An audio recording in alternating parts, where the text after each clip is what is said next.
So last night there were 2 old school tabletop role-playing game streams, and by some miracle they didn't verbally go on about me. They didn't attack me on the streams. I guess they had other drama to focus on. Well, I'm happy. I'm very impressed with that outcome, right? Like, not being targeted on either stream. That's nice. It's refreshing and new. I noticed a conversation this morning between 2 people. It was all in text. It wasn't on a stream. It was like people just typing somewhere on some social media platform. But they were 2 old school tabletop role-playing game audience members. And they were talking about, hey, without this conflict between people, maybe the audience wouldn't be split. Well, that's exactly the issue, and I've known about this for years, and I haven't said a word out loud. Imagine you think you're getting success through drama, all right, by causing conflict with other YouTubers that are in the old school. But what you don't notice is there's a split. Why is that happening? Look. I'm not trying to blow smoke up people's asses or more smoke up people's asses than they already have blown up there. But here's the truth.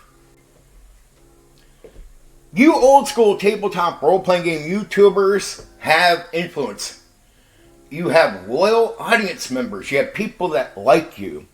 When you have conflict with another YouTuber, some of the people that like you will just not like them because of the conflict. They'll not watch their content. But it's not just your people. The other person also has influence. They also have people that like them, and they have people that won't watch you because of the conflict between the 2 of you. That is a direct split in the audience. Right there. You see it very clearly, right? And you see it quite often. The more drama between YouTubers in the old school, the more the audience separates. But in reality, the audience is all one. And without the conflict, well, you bring them together. But then you're left to be entertaining because, you can do some drama as long as it's not causing conflict. There is creative drama you could focus on without causing issues. But then you also got to be entertaining and interesting. Here's my issue with the old school, and I've said this for years, and some people might not like this, but I think there's a lot of truth here. Now, I'm not trying to attack anyone. There are a lot of yes men in the old school that do content. And they'll get propped up, not because they're entertaining, not because they do good content, but because they say what people agree with, right? They are yes people in that way. And they'll get propped up. Now, for them to be exciting, they have to be a little dramatic, have issues with people, and that drama, I guess, can draw some people to them. But they can't draw the wider audience without the conflict. Because in reality, they're not entertaining people. And they weren't propped up by the audience because they're entertaining. They were propped up because they said what people wanted to hear. But that won't keep people coming back to you in the long term, right? If you're boring, but you say what they want to hear, initially they might sub to you and stay subbed. They might like the initial video that they caught you saying the thing that they agree with. But you'll notice a lot of these likes and whatnot and active viewing doesn't carry over to all your other content. And that's because you're boring, I would say. I'm just being honest, right? You're not entertaining. See, when we don't have the drama and conflict between each other, well, then the audience needs something else. So, that's when a yes man starts showing their weakness, right? If they were only propped up because the audience agreed with what they said, they're doomed if they don't play that drama game. So you'll notice some yes men that do content won't seem to want to start drama with other people. It's like they're looking for it. But in reality, here's what's happening. They get on, they do a positive video. You don't react, you barely watch, you barely like. So then they do the dramatic video attacking the other YouTuber. And for some reason, their likes are tripled, their views go up. And then they need more of that. That's stimulation. They need more of that reaction. And when they're doing the good stuff, you're not giving it to them. When they're doing the drama with other people, you're giving it to them. Problem is, the reality is, if they were entertaining, they'd have more people overall watching them than if they were doing drama. The only reason their views are low and their likes are low is there's a lack of something. See, I have so much conflict, I guess, with other YouTubers in the old school that it makes their audience, and their audience all hate me, right? I get rejected by people that like my content. It's that sort of crappy as a YouTuber. You're here making content people like, you're doing a pretty good job, but because you say a few things that they don't agree with, you can't be rewarded. But in reality, like my watch time is right up, so I'll have more people watching my stuff than say some of the guys that they are sub to. And the reason they watch more of my content than the guy they're sub to is they sub to him because he says what they agree with.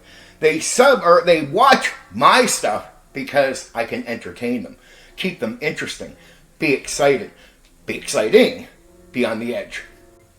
If the audience didn't just care about people saying what they agree with for the most part in the old school, they'd have more entertaining people because they'd be willing to support people that they will sometimes disagree with. Now, in any other area of YouTube, the audience will let you get away with so much in a way that the old school audience doesn't, right? They're way more picky, right? They're way more sensitive. If you have 2 or 3 opinions they don't like, they'll react in a negative way to you as if you were someone that was doing almost 50% of content other people don't like in other parts of YouTube. Because in reality, other parts of YouTube, you can do at least 70% of what they like and 30% of what they don't. And if people are going to like you, they're going to support you. I find in the old school that's complete opposite. It's more fragile here. That's why the audience splits so easily. But again, it really is, when you look at it, the audience should all be one. And if you're entertaining, you should be able to get more of those people than others. Now, I'll prove it to you that there's some truth in what I'm saying for sure. Some obvious evidence out there. Look at the amount of old school guys that watch Matt Colville, Dungeon Professor, and these guys are doing extremely positive content. They're charismatic. They can bring an edge to what they do. And they draw in a surplus of old school viewers that even the top old school tabletop role-playing game YouTuber or person on Rumble, they cannot match Matt Colville, even though they focus on that audience and doing content aimed only at them. Matt Colville doesn't. He does new gaming stuff and talks about a variety of issues, but yet he's entertaining, charismatic, and he brings more old school people to his streams, to his content, than the top old school tabletop role-playing game YouTuber. And the Dungeon Professor does the same thing. It's a shame that the old school audience didn't realize that they would prefer people like Dungeon Professor, and they should be propping up entertaining people, people with some charisma, even if that person has some independent thoughts that don't match their own. It's like if somebody does 70% or says 70% of what you like, you should be more open-minded. And that is true about the wider audience on YouTube. And it's even true about the audience in the majority in the tabletop role-playing game hobby online. The majority are new school. They are very forgiving. And they endorse and support entertaining people. So people can continue with the conflict, but I don't see it going anywhere. And there's some people out there, I don't know. The way the audience is, the way people are, they get their asses covered. And then they get to pretend that they're somebody they're not. And then they look at actual people with charisma and laugh at them like they have nothing. But that's because they've been propped up by an audience. And it starts making them believe that they are somebody they are not. Right? It's like you're not that popular. This is an audience that has rewarded you, not because you're somebody interesting. It's because you said what they wanted to hear. Right? So there's a lot of negative that goes on in the old school where I wish the audience would be more picky, but in a better way, about who they support, right? Not be so fragile and sensitive about their opinions. And then it'd be nice to see old school content creators just have the realization that the casual conflict they start splits their audience. And the only people that are not going to care about this are people that could not entertain if they can't do the drama, they can't draw you with something else. Those people will be scared, right? They don't want you to figure out that this is the preferred way. Be more positive, less conflict. Because those content creators you propped up and they can't do the entertaining content. They don't got that kind of charisma. They're not capable. So, if the audience moves away from drama, if other content creators move away from drama, that will worry them because drama is, it's their go-to, right? To get you excited if they're not good at doing this. If they're not good at YouTube. Drama is their fallback, right?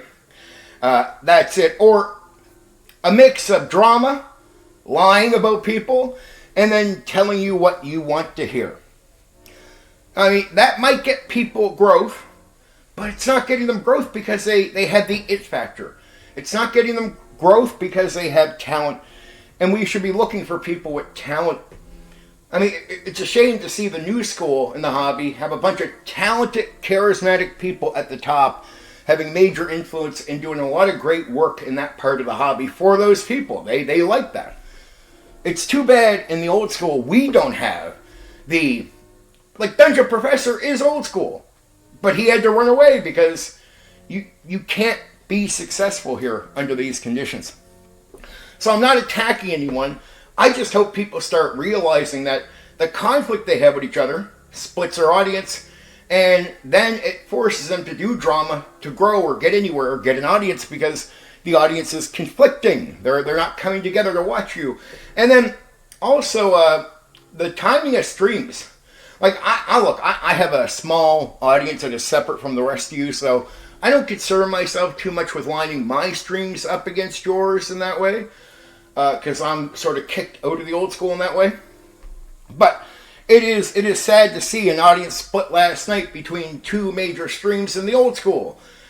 People wanted to focus on both, but you can't do both, and they went on around the same time. It was silly. It was absolutely silly. And that stream should have been... See, once you realize that even regardless of the conflict, the audience is one. This is what I mean about the audience being one, because these are two different groups around the old school. It was like Bro OSR Talk and just another guy who streams pretty consistently on Wednesdays for people in the old school. And these are two major streams for these people, right? They're happening at the same time. Audience automatic split. Just not good. I mean, I would have done one either hours before or did something, or maybe even brought the streams together in some way. That would have been exciting. But no. Because of the split between content creators, the audience, because there is so much awkwardness, nothing worked out. Nobody planned anything. Such a shame. Well, I'm glad you're not all talking shit about me and that you found something else to go on about. But in reality, I also hope you all figure out that the conflict between the YouTubers is one of the most damaging things to you guys that there is. It really is. It's extremely damaging. And propping up people that you agree with, not because they have any talent for YouTube. That has to stop. It's embarrassing to see some talented other YouTuber come along and go, all right, who are your YouTubers? And they look over and they look at guys that should be in the audience. Right? And they're like, well, how'd he get that many subs? Because the guy will watch and he won't see any reason as to why this guy has grown on YouTube. I'll be like, well, you're not a nerd, so you don't know. You're right. He has no charisma. He has no talent. Doesn't have the it factor. He has no quality a YouTuber would need to grow on YouTube. But he says what certain people want to hear, that they agree with.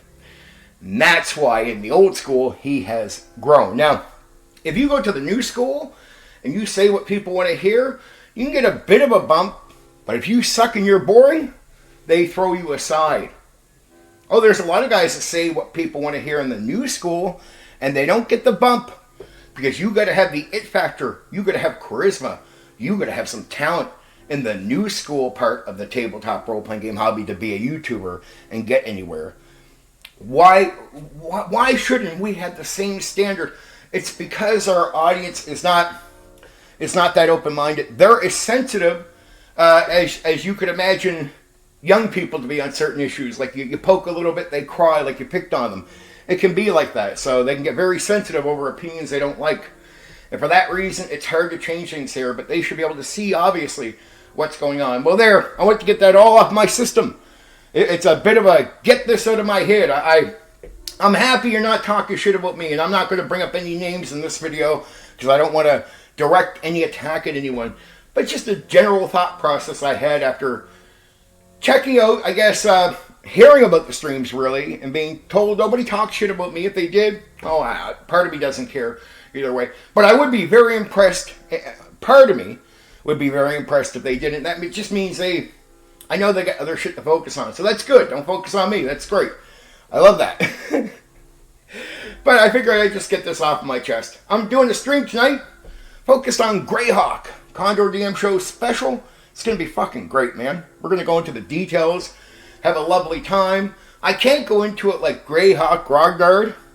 I mean, he has a channel dedicated with multiple videos to all the smallest, finest details about Greyhawk. And if you really want to know about Greyhawk on many levels, go hear what he has to say. Me, I'm going to cover in a package the fact-based history from what the designer saw from the birth right up until what it was at the end run of like TSR. So I focus on old school era, so anything that comes out after TSR pretty much goes down. I don't really give that a lot of attention, right? My attention mainly focuses on old school. So we're going back to the old school, and we're going Greyhawk. Temple of Elemental Evil, Castle Greyhawk, the whole 9 yards. An exciting world, exciting place, exciting adventures, and exciting people. All right, see you tonight.